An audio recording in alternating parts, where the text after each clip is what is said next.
Welcome to Adjuster Talk. Are you trying to get your first claims as an independent adjuster? Find out the easiest steps to break into the industry with our Steps to Becoming an Adjuster guide.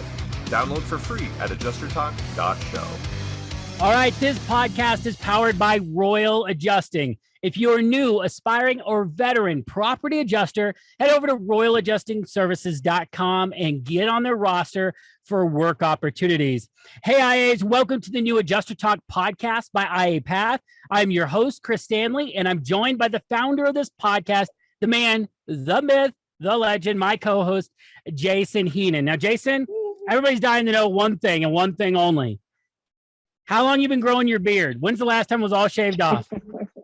Oh my God. So okay. Well, it's been at least 10 years. I don't remember the last time I couldn't grow a beard. So as soon as I could grow one, I wanted to grow. Yeah. The last time I shaved it off, my wife said, "Don't you ever do that again." That's what she said. All right. So for those who don't know, each week we bring a panel together here on Adjuster Talk to answer the questions that you have when you're trying to get started or grow your career. And on this episode, we're going to talk about how much you need to earn a day to make a living as an independent adjuster. Now, this is a controversial topic.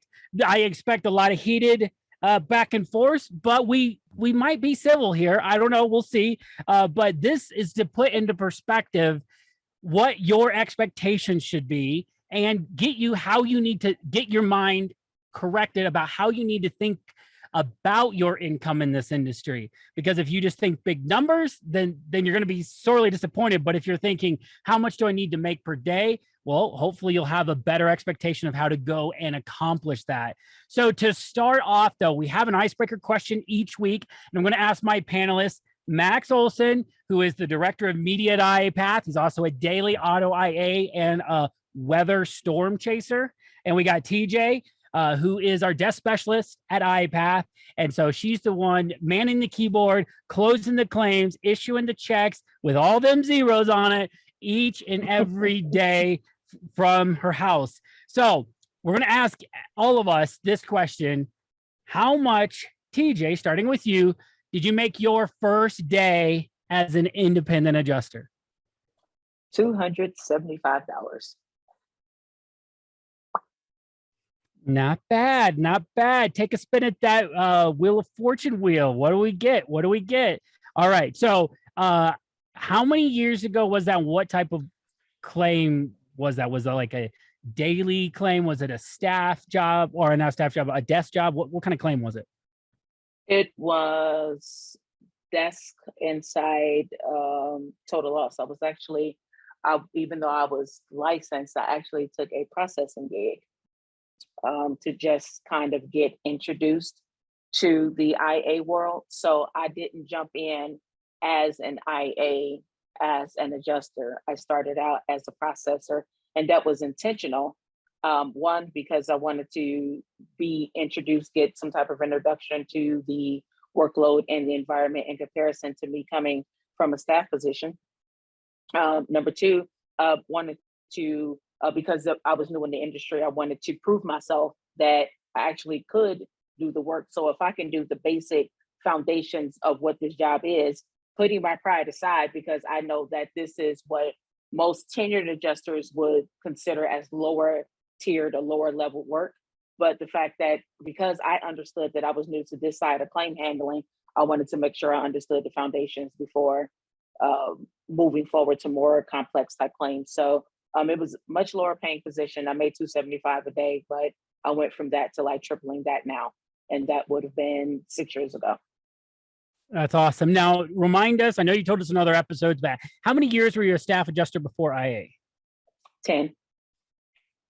So a 10-year veteran adjuster comes in as a processor to learn the industry. If you guys on this podcast listening and watching can't learn from TJ, I don't know what to do. I mean, seriously, this is a model example of how you break into an industry. It's so beautiful. I love this example. All right. Next up, I'm actually next here on what I earned my first day. It was $60.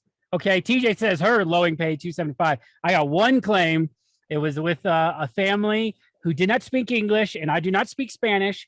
So we had a heck of a time trying to communicate with each other. It was in December. It was cold, almost Christmas, but that was my first claim as an independent adjuster, doing a daily auto claim. That I will never forget that claim. It was such a cold glass of water. You think you know what you're doing, and then you don't know what you're doing right before you show up, and then you can't even talk the same language with the person. It just was like a disaster, but I got through it, and it helped me realize that, hey, I can do this job even in some of the craziest scenarios. So $60 for me on my first day. Max Olson, how about you? How much did you make your first day as an IA? Well, while we're talking about money and beards, I think we should set up a fundraiser to get you and Jason to shave your beards. What would the number be? 50,000? 10,000? What would it be to shave both your beards completely off? Do baby face episode of Adjuster Talk. Stanley would definitely sell out before me. Oh, wow. I have no idea. I'll put that in the hat of ideas. So get some CGI going, Jason, of making us look baby face, and then they'll all change their mind. So my first day as an IA, I actually did all right. I have the caveat of having worked multiple years at a body shop. So I already knew what I was doing. I knew how to do photos. I knew how to write estimates. The only thing I wasn't familiar with was just kind of the process of calling, setting up an appointment, submitting it, writing the report a little differently. But I was able to make about $600 to $700. I was doing photoscope hail claims in Dallas right after a storm. I had just moved from Colorado to Oklahoma, where I currently live. A few weeks after I moved down here, there was a hailstorm in Dallas. I'd already connected with a firm, and they're like, hey, do you want to go run down here for a long weekend and just knock out 30, 40 of these? And I think the first day I probably did somewhere between 10, 15. So I think somewhere about $600-700, which was really encouraging for me at first. And then right after that, I had like no work, and I was like, oh, I need to figure some other stuff out. So quick start. Well, I thought quick fade. Yeah. Big start, big fade, big zeros to nothing. All right. You 10x'd me on your first day. But like you said, that was a cat storm. So that is a little bit of a caveat. Well, that's awesome. I love that start. But yeah, it is kind of a false sense of what to expect, right? Yeah. Totally. That's awesome. All right, Jason, what'd you make your first day as an IA? Well, hang on, Chris. I think we've already hit the beard a few times. And then I had a quick answer there for Max. I got to know, when did you start yours? Because it's starting to take over. Since it was fully shaved off, it's been over 10 years too. It's been over 10 years. I just get it trimmed anymore. Somebody said in one of the comments somewhere, I think it was one of the webinars I did in online trainings, was the more successful IA path is, the longer Chris's beard gets. And so I guess that's the measurement we're going for. Then I need to quit trimming it, because apparently that's what's dictating it. There's a correlation there or something. But yeah, it's been over 10 years for sure. I'm so out of place in this part of the conversation. Oh my God. All right. So the first day is so difficult because I really went independent in 2005, and Curtis Pilot was such a kind businessman.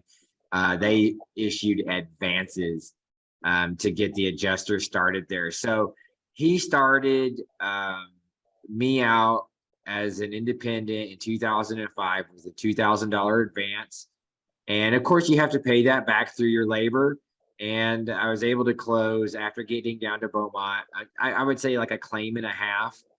And so that would be the equivalent of probably about $250 in 2005. Awesome. Sweet. All right. So now that we've told everybody what we made our first day, and we see who started at the least here, we're going to move on to this main topic of how much do you need to earn a day to make a living as an independent adjuster? And I'm really leaving this open to you guys. I didn't box you in by like trying to present it one specific way. That's just the question. How much do you need to make per day to make a living as an independent adjuster? And because I didn't want to go first, and I sure as heck didn't want TJ to go first and slam us all, we're going to let Max go first and put him on the uncomfortable hot spot. That's fine with me, Chris. So when you're doing, so I do daily auto claims, and when you're doing auto claims, you charge a fee per claim that you handle, or per inspection, basically. So I charge $75 to go out, take photos, write an estimate, and submit it back. That's what I charge.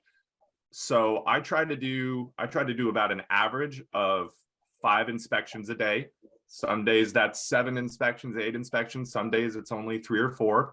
And then I'm hoping that every, maybe once a week, maybe twice a week, I get a heavy equipment sprinkled in there, because that I charge hourly, $65 an hour. So that's just bonus.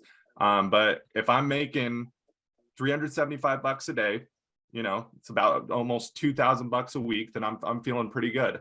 So that is what I generally try to strive for with doing daily auto claims, is about averaging somewhere around 5 claims a day. Now, obviously we get a hailstorm, that's going to go way up. It's just the way it is. Those times are great for making a lot of money, but the stress level just goes through the roof. Living in Oklahoma City, it's going to happen. You're going to get hailstorms. I am a daily guy, but catastrophic claims come to me sometimes. So you gotta, you just gotta roll with it and go for it. And it's great because you'll make a lot of money, but you will definitely be stressed out compared to what you're used to handling as a daily guy. Now, Jason, I'm coming over to you asking the same question, and to make sure everyone understands, you could say it from your perspective, you could say it from what a new person's perspective is, but how much do you need to make a living per day as an IA, Jason? All right. So Chris, it was really easy to sit down and make a quick budget for this, just using averages and such. So if you're working from home, you definitely need to be making $5,000 a month. And if you divided that and you work 30 days a month, then you need to make 166. Okay. Realistically, people like to work, 20 to 25 days. So 200 would probably be a better number. But if you're going on the road, like prepping for hurricane season, that kind of stuff, you need to double that number, because you're basically going to be responsible financially for 2 different properties.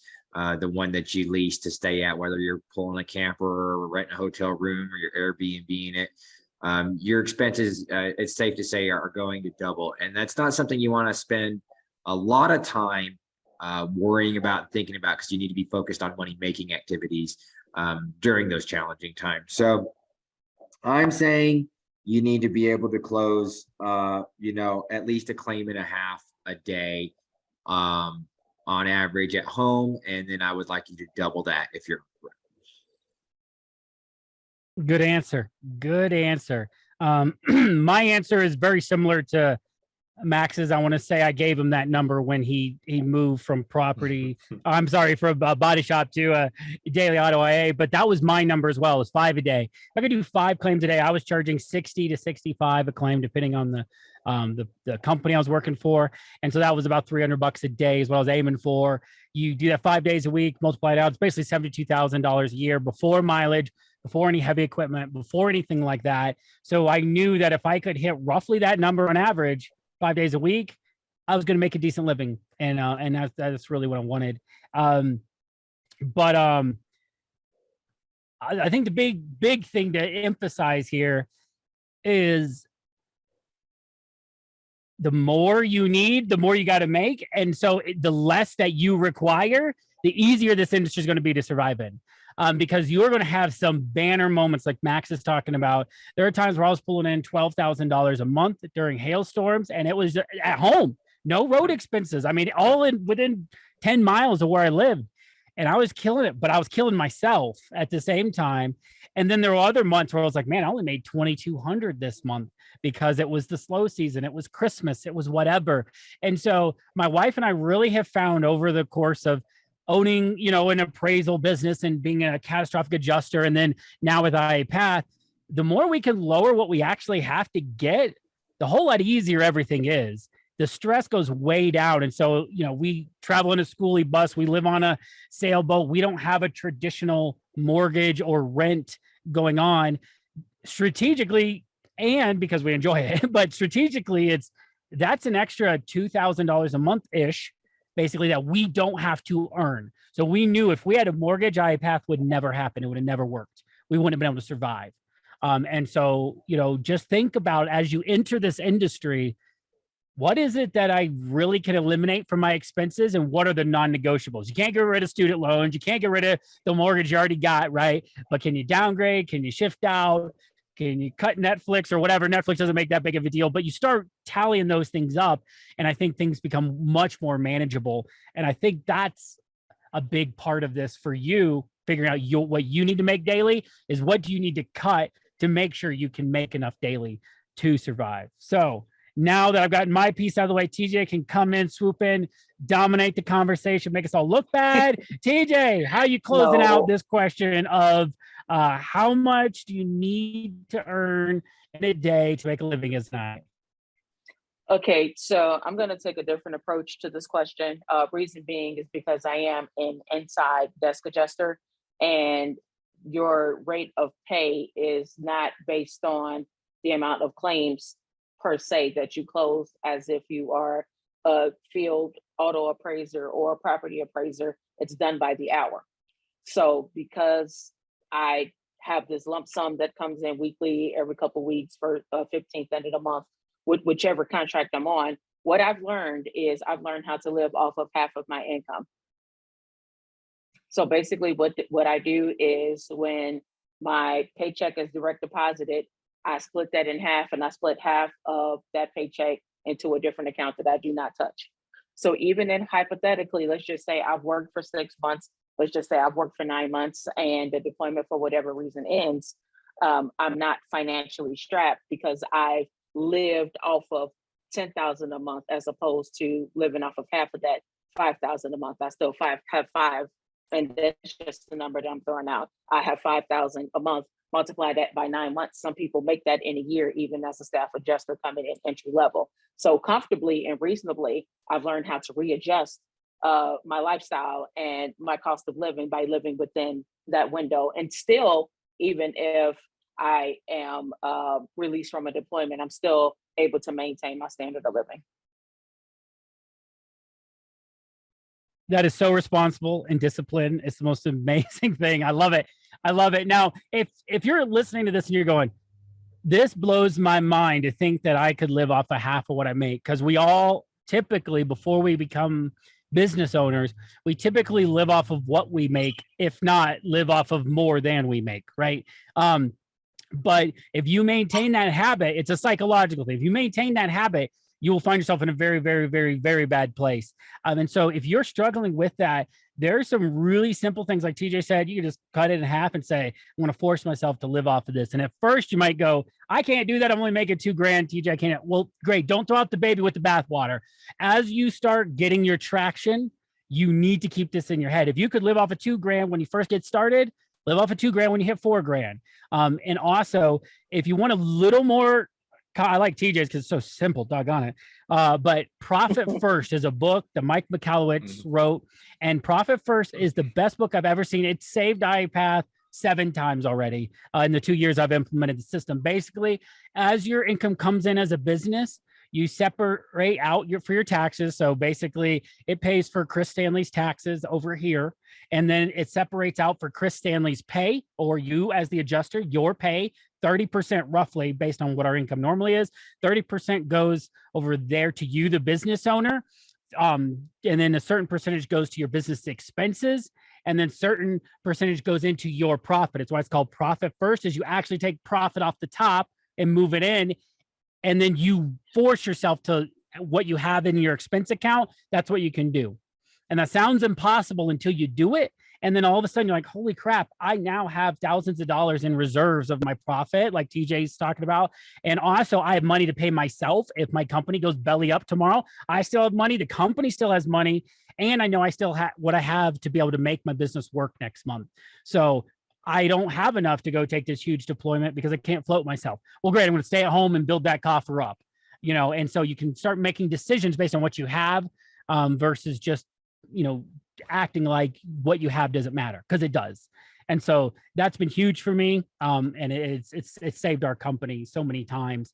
And it's made my life feel so much easier and pay taxes on time for the last 2 years. Who knew? Who knew? It's amazing. So, all right. Any final thoughts, guys, before we sign off on how much you need to make as a living daily as an IA if you want to make a living? Any final thoughts on that? Yeah, I would say this is Chris. I would say that if you're listening right now, you should be able to hear a lot of hard knocks from all 4 of the contributors on this particular show, and the advice that TJ and Chris gave just now, and Max certainly touched on it as well. You have got to detach yourself from that money that you earn at first. It is so easy to say, I'm not going to spend it and I'm going to do this and I'm going to do that. And then just that one impulsive thought of, oh, I could do this. That one thought may pop up 100 times before you finally get control of it and say to it. And that's super, super important for discipline and self-control. Yeah. And one way, like TJ was saying, have a separate account that money goes out of. Like the money where it comes in, we teach this in iPath, but like when your money comes in as a business, that is not your account. That is your business's account, and your business must pay you from that account as the employee, as the business owner. So that Profit First book, they will go through like separating out 5 bank accounts for all your different needs. Even if that's too overwhelming, do 2, like TJ said, but separate yourself out. Please, please, please. It'll save yourself so much heartache. Max, final thought. Yeah, I've also read Profit First. I think that's a great book. I kind of implemented my own version of it, but I think we covered it pretty well. We got the auto side of things from you and I, Chris. We got the property side from Jason. We got desk. Yeah, I can't think of anything. You know, I will say a lot of people, they get really caught up on this whole, you know, got to make 6 figures, 100,000. It's a big clickbait thing that we see all the time.